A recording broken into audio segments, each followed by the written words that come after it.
Hey everyone, welcome back to Draft Bestseller. I'm Alexis Iondi, and if you're new here, buckle up. We're writing a New York Times bestseller together. You're my co-pilot, and today we get the first taste.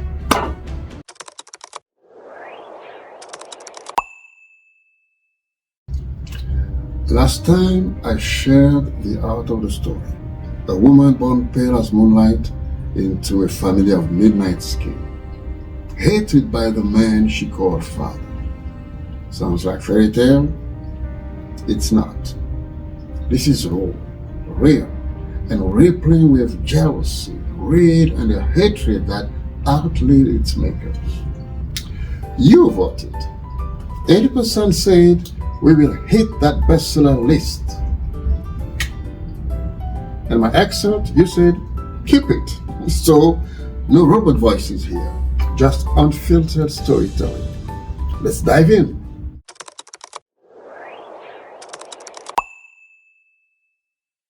Meet G. Bamshuba, a man who turned his wife's burial into a red carpet moment. This guy makes Shakespearean villains look tame. I'll read you the first half, but the storm that handles him, that's waiting for you. While I read, watch for this. It's where I need your input.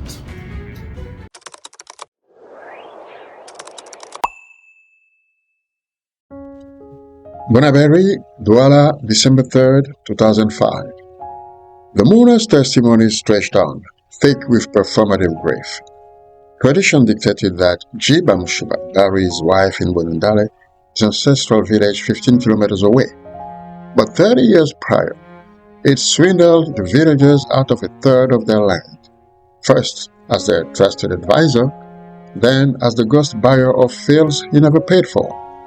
Now, even Bonundale's dirt rejected him, so Jiba, ever the opportunist, turned Justine's death into another stage for his imagined grandeur, digging her grave at their home, a burial fit for an authority in Douala, or for a man who only played one.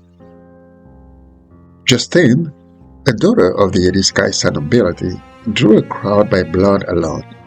Guests overflowed into the street. Most were there because they knew someone who might be grieving, a web of obligation woven tighter with every degree of separation. Few came to mourn. Most appeared out of duty, hunger for gossip, or hunger itself, already calculating how much chicken they could pocket from the buffet. The garden, though, held Jiba's hand-picked cast, teary-eyed relatives, some genuinely grieving, others expertly faking it. The choir, whose harmonies couldn't mask their sad eyes, and every big donor Jiba had strong-armed into funding this farce.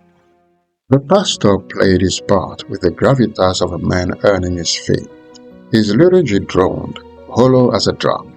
He could have auctioned phantom land mid-sermon, no one would have noticed. Yet at times, the plaintive vibration of his voice, amplified by loudspeakers to the end of the street, barreled into the mourner's tear ducts and clawed at heaven's mercy. As wails crested like a discordant orchestra, 4 pallbearers lowered the coffin, each movement measured with solemn precision under the weight of scrutiny, as if a stumble might bar Justine from paradise. Some believed heaven awaited her as compensation for 40 years of marriage. They didn't know the half of it. The same man who forged deeds and lied to widows had broken her. He siphoned her siblings' inheritance, bullied her into loans, and fed her wages to his hunger for a status he'd never earned. A retired vice principal, scraped by on stamp proceeds just to maintain appearances. Each land sale, a fleeting bound for his bottomless shame. He craved aristocracy like a puppy slobbers of an unreachable tasty bowl. What wouldn't he do to kneel at the elite's table? What schemes wouldn't he spin to see his name scribbled beneath theirs, even as a footnote? This pathological lust swelled his face like fetid pus in a boil and drew political vultures. They dangled phantom government titles, and Jiba Mushiba, ever the mark, snapped at every hook. His career peak, third deputy mayor. However, after officiating a few weddings and posing in the mayor's sash, he fooled people into calling him Mr. Mayor and milked his position for all it was worth. Surely, a performance of this caliber deserves a standing ovation. The coffin jerked downward as if uncertain of its final destination. Tears fell, some real, most rehearsed. Aunts dabbed dry eyes with lace handkerchiefs, their theatrics second only to the widowers. And what a maestro he was! Each sniff calibrated, every wiped tear timed, a virtuoso of deceit. But the crowd was not duped. Eyebrows arched like drawn bows, glances skyward enlisted divine witness. Necks craned his way like accusing fingers. The silent verdict was unanimous. Guilty. In Douala, no death is ever just death. Rumors find their scapegoat, and this time they might have been right. He'll kill me, Justine had whispered to Lucienne and Bella, her maid and her confidant. When I'm gone, don't dignify his lies or look for another cause.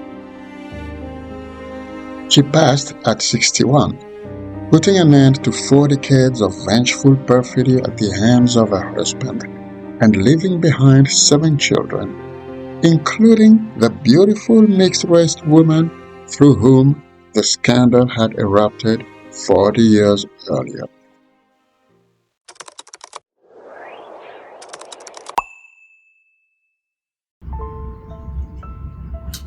That scandal from 40 years ago, it's why this funeral defies heaven. Wonderful opening. Every thread of this 28-chapter saga starts there. And after you read it, I want your suggestions. Plot holes, a character you'd kill off. Remember, we're going from draft to bestseller together.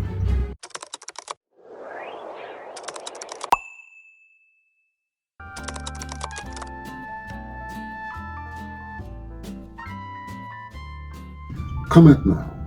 This novel starts how you decide.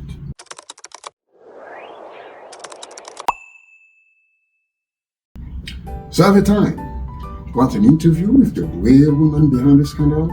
She said yes, but only if you demand it. Battle of the names, love Jiba and Justine, or should I rethink them? Comments below.